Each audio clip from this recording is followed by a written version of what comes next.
여러분 극장 가본 지 얼마나 되셨어요?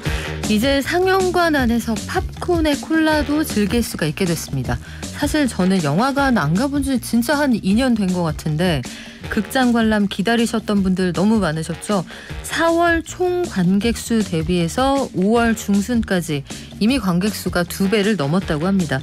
그 중심에 어떤 작품들이 있는지 오늘 알아보려고 하거든요. 17일에 개막한 칸 영화제, 우리 국내 작품 2편이 황금종려상 후보에 올랐다, 이런 반가운 소식도 있는데요.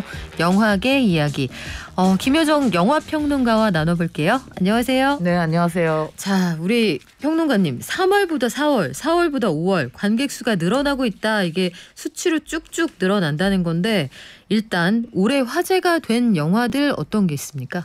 일단 대부분 외화가 많았고요. 그리고 너무 또 좋아하시는 슈퍼히어로 장르들이 많았죠. 네. 특히 더 배트맨이나 뭐 스파이더맨 노웨이 홈 같은 영화들이 많았는데 좀 아쉬운 거는 국내 작품들이 없었어요. 그러니까 한국 영화가 중간중간 개봉을 하기는 했으나 대부분 좀 중예산이거나 아니면 저예산 영화들이 있어서 이 영화들로 관객을 끄는 데는 동력이 좀 부족했다고 볼 수 있을 것 같습니다. 그래서 뭐 전반적으로 말씀드리면 할리우드 대작이 있었지만 네. 아직 한국 영화 시장을 회복했다고 말하기는 좀 힘들 것 같아요. 전체적으로는 외화가 흥행을 좀 이끌었다, 이렇게 볼 수 있군요.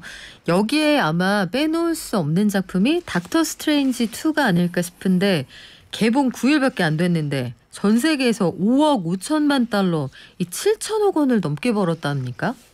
그렇죠. 아주 지금 화제인데요. 네. 닥터 스트레인지가 이번에 2번째 나오는 닥터 스트레인저인데 특이점이 이블데드를 만든 샘 레이미 감독이 연출을 했다는 사실이죠. 그러니까 원래 좀비 영화의 효시라고 보셔도 네. 좋을. 그래서 사실 이게 슈퍼히어로 장르인데도 불구하고 호러 영화 분위기가 많이 난다라는 평가가 있고 이전의 작품과 완전히 분위기가 다르고 그리고 사실 닥터 스트레인지가 이 슈퍼히어로 장르 안에서는 좀 후발주자로 다소 인기가 좀 없었던 건 사실이었거든요. 뭐 예를 들어 스파이더맨이나 배트맨보다는.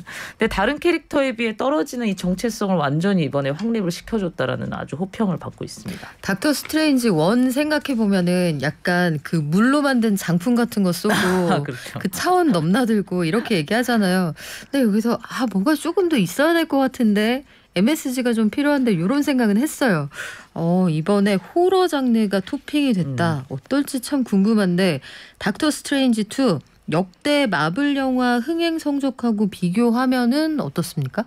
지금 아직 계속 돈을 벌어들이고 있는 중이라 뭐 확실하게 말씀드릴 수는 없지만 2022년에서 현재 기준 그러니까 1위고요. 그리고 팬데믹 이후에 벌어들인 영화들 중에 탑 2번째입니다. 그러니까 2위를 기록했다는 얘기고요.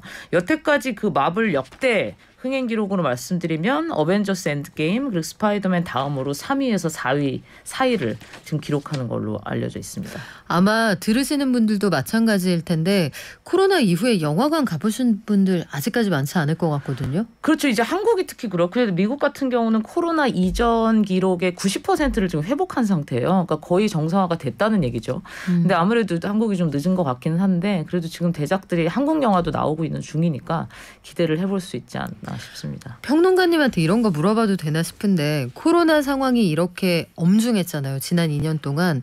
그럼에도 불구하고 우리 평론가님은 또 영화 보는 게 직업이잖아요. 영화 보고 평하는 게 직업인데 이럴 때는 그러면 시사회 이런 거 못하면 어떻게 해서 새로운 영화들을 보십니까?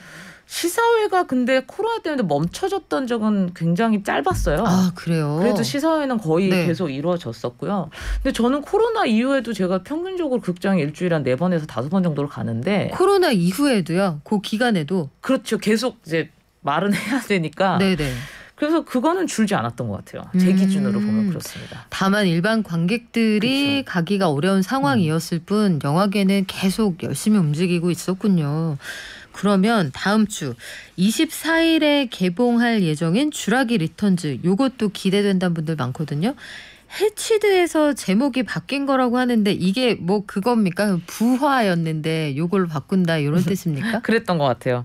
근데 사실 이 이전 그러니까 쥐라기 월드가 미국에서 굉장한 흥행을 했어요. 거의 코로나로 그러니까 그 축소된 시장을 완전히 회복했다고 말을 할 정도로 히트를 쳤었는데 사실상 한국에서는 그 정도의 성공은 거두지 못했었죠. 근데 그럼에도 불구하고 지금 이렇게 큰 영화들이 잇따라 개봉을 한다는 건 그 성공 여부를 떠나서 일단은 국장의 부활을 우리가 점쳐볼 수 있지 않은가 싶은 그런 점에서 고무적이죠. 그리고 이번 아카데미에서도 앞으로 극장 개봉을 거치지 않은 영화들은 아예 후보에 올리지 않겠다라는 발표를 최근에 했었거든요. 근데 그걸 다시 생각해 보면 극장이 부활하고 있다라는 걸 우리가 알 수 있죠. 한국 영화들이 지금 개봉을 못하고 있는 게 200편이 넘어요. 그러니까 사실은 그래요? 빨리빨리 꺼내 써야 되는 게 맞죠. 근데 극장 상황이 지금 안 좋으니까 다들 눈치 보면서 개봉을 못하고 있는 건데 올 여름을 기점으로 조금씩 이제 꺼낸다라는 그런 기분 좋은 소식이 있긴 합니다. 아니 한국 영화 지금 바구니에 200여 편이 출격 대기 중이라고요. 그렇죠. 다 만들었다는 뜻이잖아요. 그렇죠. 언제든지 올려도 된다. 그렇죠. 근데 이거 좀 너무 묵혔다가 개봉하면은 시점상이나 아니면 사람들 정서하고 좀 안 맞을 수도 있는 거죠. 그렇죠. 특히 이제 그 시일성이 좀 예민한 영화들이 있으니까요. 근데 그럼에도 불구하고 지금 극장 스코어로는 손해를 볼 것이 이제 너무 뻔하니까 그럼에도 불구하고 아직까지는. 꺼내지 못하는 것이죠. 그래요. 외화가 길을 좀 열고 나서 분위기가 올라가면 국내 영화들도 개봉 쭉쭉 하면 좋을 것 같은데 이제 세계적인 거장이 된 감독 얘기를 한번 해볼까 해요. 하마구치 류스케. 국내에도 개봉을 했고 성적도 좋았던 영화가 있죠. 그쵸. 여러분은 아카데미에서 이제 드라이브 마이 카라는 작품으로 외국어 그 상을 받았었잖아요. 외국어 영화 상을. 그리고 나서 현재 전 세계에서 주목하는 젊은 감독이라고 하면 류스케 하마구치를 떠올릴 수 있을 것 같은데 뭐 제2의 고레에다 히로카즈라는 평이 현재로서는 가장 많죠. 근데 사실 감독뿐만이 아니라 구로자와 기요시의 스파이의 아내라는 작품의 각본가로도 참여를 했었고요. 그러니까 원래 이야기를 만드는 것에 굉장히 출중한 그 재능을 가진 분이죠. 그리고 드라이브 마이 카 같은 경우도 5만을 넘었었고요. 그리고 네. 현재 이제 개봉 중인 우연과 상상도 현재 10,000명을 넘었는데 뭐 그럼 정말 별거 아닌 거 아니냐라고 생각하실 수 있지만 다양성 영화에서 10,000명을 넘기기가 정말 쉽지 않거든요. 마케팅의 스케일도 다르기 때문에 그래서 역시 이 스토리의 힘이 관객을 끄는 가장 중요한 역할을 하지 않나 싶습니다. 이 감독은 그리고 그 거대 담론이 아니라 굉장히 사소한 데서 맞아요. 공감의 요소를 디테일에 끌어내잖아요. 강하죠. 일상에서 나도 겪을 수 있을 것 같은 그런 상황들. 국내 영화에서는 그러면 흥행작으로 한번 넘어가 볼게요. 범죄의 도시 2. 여기에 또 구씨가 등장을 하지 않습니까? 나의 해방에게 구씨. 쿨씨를 제가 너무 좋아해가지고 요즘 구씨한테 푹 빠진 분들 많을 텐데. 맞아요. 자, 손석구 배우가 등장을 해서 범죄의 도시 2에 대한 관심도 굉장히 많았어요. 사전 예매 열기가 뜨겁다는데 어느 정도인가요?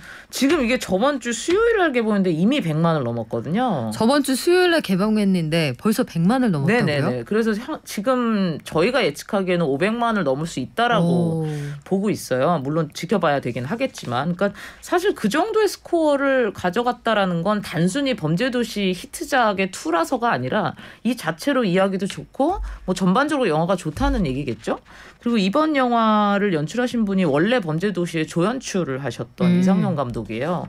근데 그 전작을 넘어서거나 아니면 그 비슷한 정도의 완성도를 보여주지 않나 싶습니다. 그래요. 구씨에 대한 인기가 어느 정도인가 전 어디서 엿봤냐면 보통 코멘터리 영상 이런 거 올라오면 거기 출연하는 분 중에 가장 그 대중적 인지도 높은 사람이 하잖아요.